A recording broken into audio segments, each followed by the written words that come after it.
Grip socks are great, and now they're even better with Pure Grip Socks Pro. Better fit, moisture wicking, amazing comfort, and all the extra grip you need. Choose from 10 different colors for just $16.99 a pair at puregripsocks.com. For a number of years now, I've been a pretty big advocate for the Mizuno brand, and quite honestly still am. What I have here is the made in Japan Mizuno Morelia Neo 3 Beta, their top end option retailing for a pretty steep $320, and in a lot of ways, I think they're actually worth that price. However, given some of the new boots that have come out in 2022, there is an argument to be made that these are no longer worth it. Let me explain. Starting with the price, at $320 full retail, these are $50 to $55 more expensive than your most expensive options from both Nike and Adidas, who of course make the most popular football boots on the market. Are they legitimately worth that much? From a build quality perspective, and certainly the quality of materials used, absolutely. I also think Mizuno makes some of the most comfortable boots on the market. So if all of that is valuable to you, then yeah, I think they're worth the price tag. But in terms of objective performance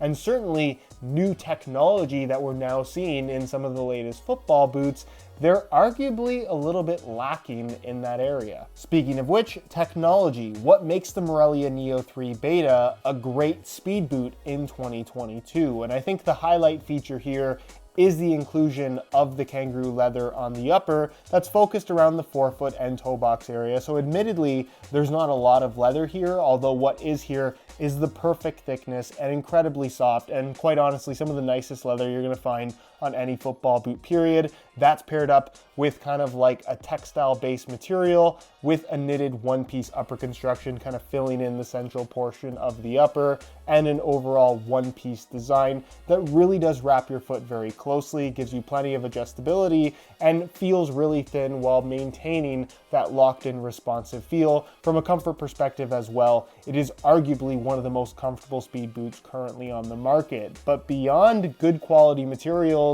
and a design that I think flows really nicely, there's really nothing about the upper of this football boot other than the fact that it's leather that makes it stand out from the crowd. All for less money, some significantly less. From Adidas, you can get the Carbitex carbon fiber insert, which gives you this nice spring-back effect through the sole plate. From Puma, at $120 less at full retail, you're getting this lightweight plastic sole plate construction that makes the boots feel effectively weightless, much lighter not just than the Mizunos, but pretty much anything else you can buy. And from Nike, with the new Mercurials, the newly introduced Air Zoom tech through the forefoot and toe box area, I think is gonna be the next big thing in football boots. Look out for a lot more of this technology from Nike coming very, very soon, because while it's not super impactful in terms of objective performance, the comfort and experience that it has on offer, I think is one that once people get to try it out, they are going to be very big fans of. Needless to say, all three of these football boots for less money have something very distinctive happening,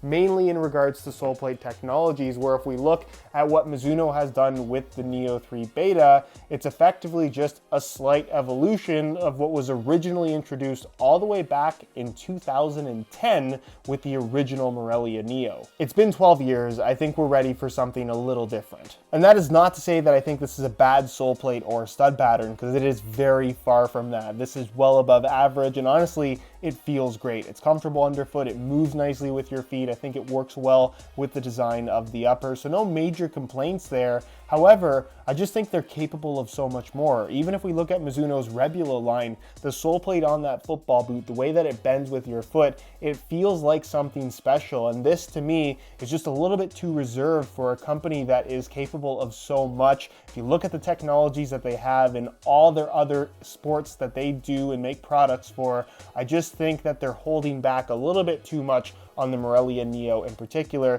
and I'd love to see them do something a little bit more, I don't even want to say experimental, but adventurous, because they're capable, I know it, of some really good things. And as far as the stud pattern is concerned, I understand the tie-in of the classic Morelia with the Morelia Neo series, hence the rounded studs, but honestly, given how lightweight the classic Morelia has gotten at this point, basically the same as the Morelia Neo 3 Beta, I just think it makes sense to go for something a little bit more aggressive, a little bit more experimental, let's say, and just let the Morelia be the Morelia. The Morelia Neo at this point has kind of evolved into its own thing, and I think the speed boot category just calls for something more aggressive than what they currently have on offer. And then there's the weight, where in a size 9.5 US, the made in Japan Morelia Neo 3 Beta weighs in at 7.4 ounces, the equivalent of 209 grams, which is lightweight for a pair of football boots, but again, if you're comparing it to all the new competition from Nike, Adidas, and Puma,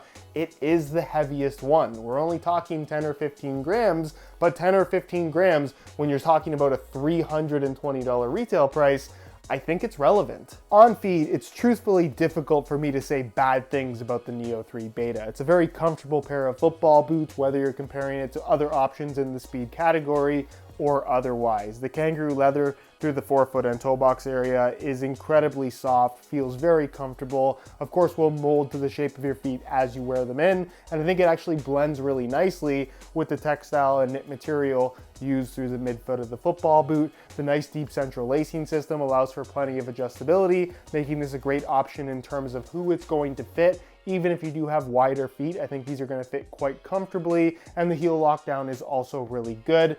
Again, where I think it's maybe a little bit lacking is in the sole plate department, where it's maybe a little unspectacular compared to some of the more popular speed boot options that are out there right now. And considering how much less expensive those are, again, you just expect a little bit more for $320. And as far as sizing is concerned, I'm wearing these in my usual size 9.5 US, although it must be said that these do run about a quarter size long, not necessarily enough for most people to have to go down in size unless you're already wearing your boots too big. I would strongly recommend going true to size in order to achieve the best possible fit. So in conclusion, like I said at the start of the video, in terms of build quality, quality of materials, arguably durability because of those two reasons, and overall comfort, I can still very strongly recommend the made in Japan Mizuno Morelia Neo 3 Beta.